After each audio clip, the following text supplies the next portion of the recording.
When somebody's putting an electric current through your brain, they're not actually 100% sure. We know how complex the brain is. I have no memory of a year of my life at all.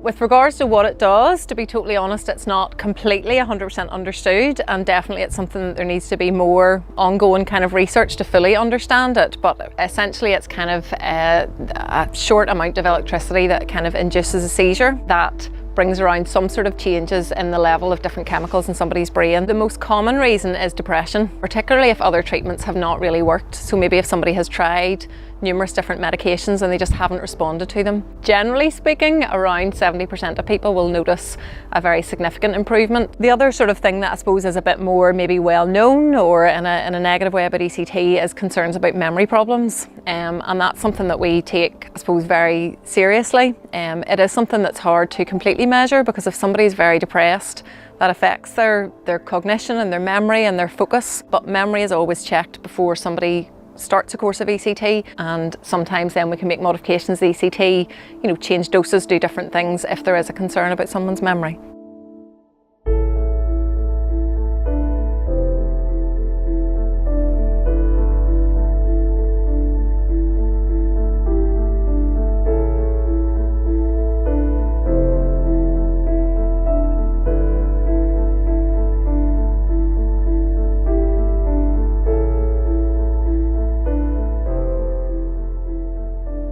I was born in South Africa. I met my husband over there. He was born in Northern Ireland and we moved here. Things seemed to be going okay. I did have a difficulty. My mental health went down a bit after I had my children. And then I relapsed with my eating disorder. And that basically set off a chain of events where I spent many months of every year in and out of our local inpatient unit.